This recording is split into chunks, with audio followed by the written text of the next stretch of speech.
Contemporary School of Piano. Today we're going to take the path less travelled.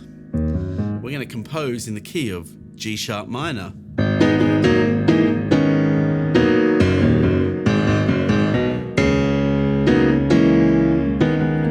Put in the comments below, how many of you have played in G sharp minor before?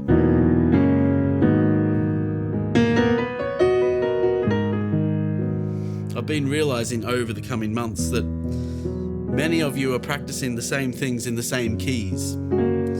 So we're going to be travelling around the scales a bit more on this channel, and partaking in musical activities in different keys to get you well and truly weaned off the world of C major and G major, etc. Here we are in G sharp minor, and before we get started you should head on over to our website contemporaryschoolofpiano.com to get the resources kit, because the resources kit has a special scales cheat sheet that's going to help you out. So G sharp minor. Well, the interesting thing with minor keys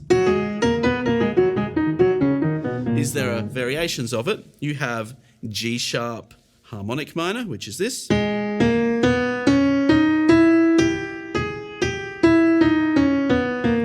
Note how we call this, we don't call this a G, we call it an F double sharp. Why do we do that? Why do we call it an F double sharp rather than a G? Well, we get a nice, it's because of the lettering, the spelling. It's a bit like spelling and grammar rules of music. We don't want to call it this G sharp, A sharp, B, C sharp, D sharp, E, G, G sharp. We lose that lovely linear movement up the scale. So instead we call it E, F double sharp, G sharp, because if you've got two G's in the same scale, it no longer is the right musical grammar and spelling. You've got the two same notes in a scale, which we can't have. So they're not the same note. It's an F double sharp in this context to a G sharp. Bit of theory there for you. Most important thing is you get the shape under your hands though. Let's be practical about it. Don't need to be dogmatic. Just thought I'd explain that for you. Bit of housekeeping. So that's our F double sharp. But that's not the only scale from a G sharp minor. There are other variations of minor. Minor is not just one thing like major is. Minor has many variations. There are many minor variations. You can think of it like that. So for instance, there's the natural minor. And G sharp natural minor has an F sharp in it. Instead of the F double sharp, it's got the F sharp in it. So you get this. You notice it's got a less dissonant sound to it. It's a smoother tone. And the reason why we call it the natural minor is it's derived from its relative major. The relative major of G sharp, by the way, is B major. So this is exactly the same as the B major notes, just starting on a G sharp. So G sharp minor, natural minor, has exactly the same notes as B major scale. That's why it's good to know all your major scales, because you can find your relative minors then quite effectively. And if you go to our resources kit and get our scale cheat sheet in the resources kit on our website, you'll have all of that information in front of you. So we've got two types here. We've got harmonic minor and natural minor. So we've got those two scales. Now, what do composers do with harmonic minor and natural minor? They combine the two whenever they feel like it. So if I want to be more dissonant, I might do that. But if I want to be more, just a little more nostalgic and a little less dissonant, I'll use the natural minor. So I'm going to now improvise in G sharp minor. You can improvise with me and we'll see what happens.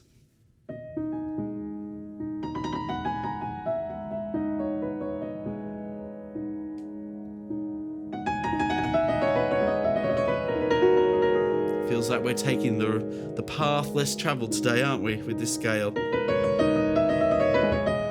It sort of has a mysterious tone to it.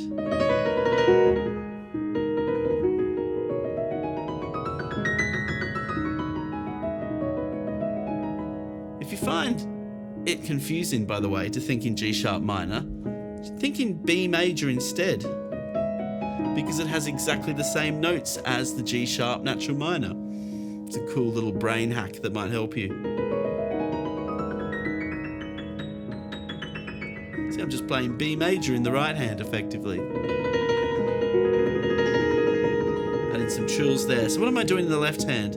I'm just doing a bit of a drone in the left hand. It's just the G sharp and the D sharp fifth interval apart.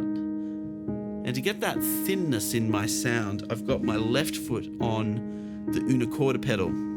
You see, the unicorda pedal literally shifts the keyboard to the right. And that enables me to get a thinner sound out of the keyboard. So if you've got a grand piano or an upright piano that has an unicorda pedal, you can take full advantage of that. And I've got my right foot on the sustain pedal as per normal. Now I'm just going to improvise on notes in the scale. I quite like repeated notes. It sounds really nice.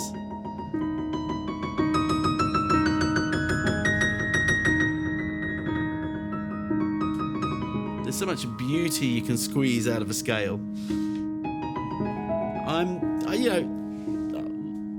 I'm not really doing anything very clever here. I'm just squeezing the goodness out of the scale.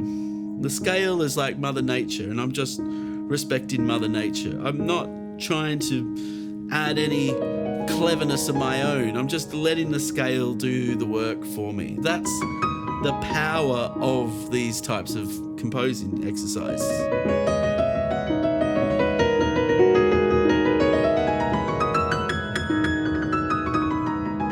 Trying to reinvent the wheel or anything, just letting the scale do the work with me. I can play some octaves in the right hand for a firmer sort of sound.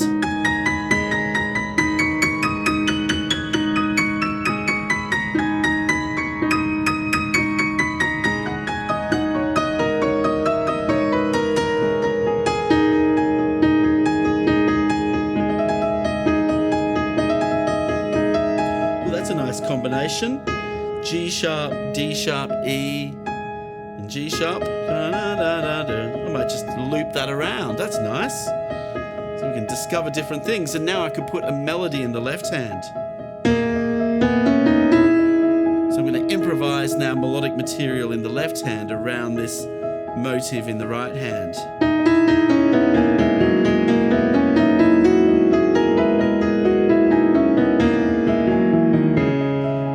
If G sharp minor confuses you, you can think in B major.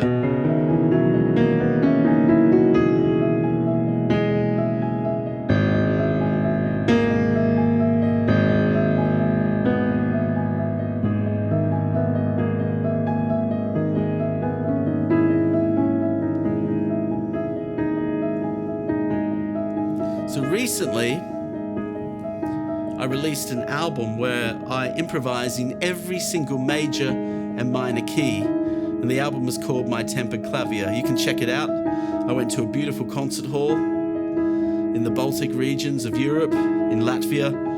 Beautiful concert hall on a grand piano, and I just sat there and I did one-take improvisations in every single major and minor scale. You might enjoy listening to it and getting some ideas of improvising on different scales.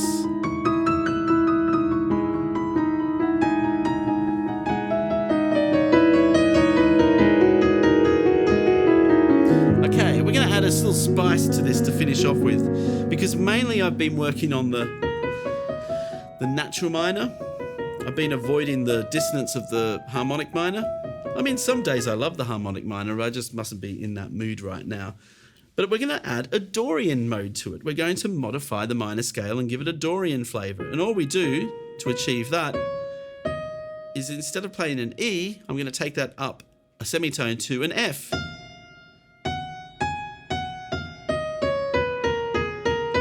This. I get these notes, F to the F sharp to the G sharp.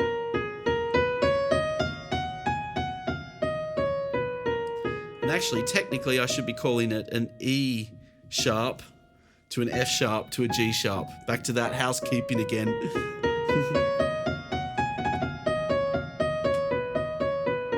This is called a Dorian mode. Just gives it a slightly different feel to it. So I might mix that in. Sometimes I'll do natural minor with the E, and sometimes I'll do the Dorian mode with the E sharp. All right, let's see how it goes. Wish me luck.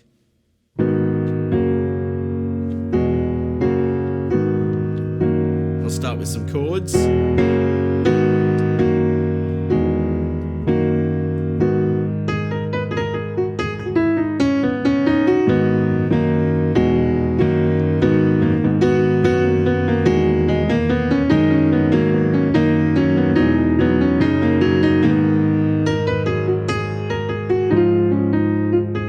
Move to the Dorian mode.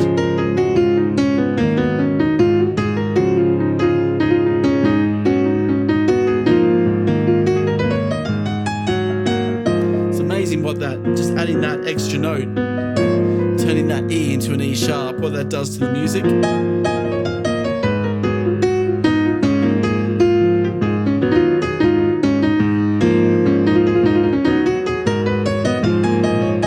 Now back to my chords again.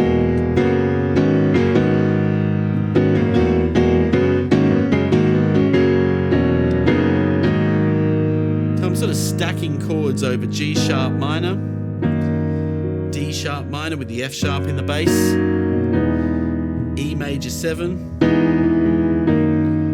back to my D sharp minor with the F sharp in the bass. When I play the G sharp minor, I'm adding a second to it to give it that extra nostalgia to the feel. So this is a great way to learn new scales. Take the road less traveled. So head on over to our website. I'm going to just create a bass groove out of this now. Head on over to our website, contemporaryschoolofpiano.com, to get the free resources kit, which has the scale cheat sheet in it.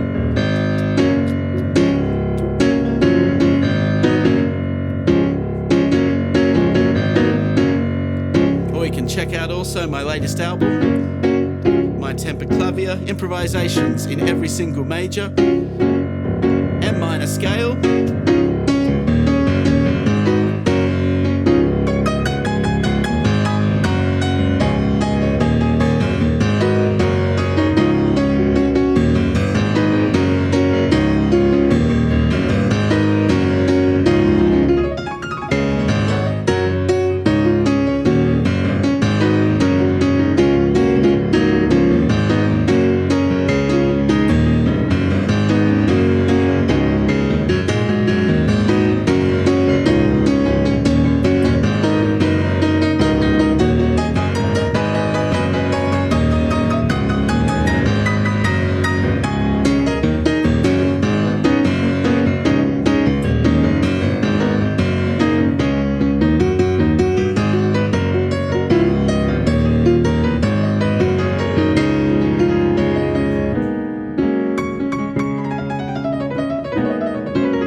See you soon.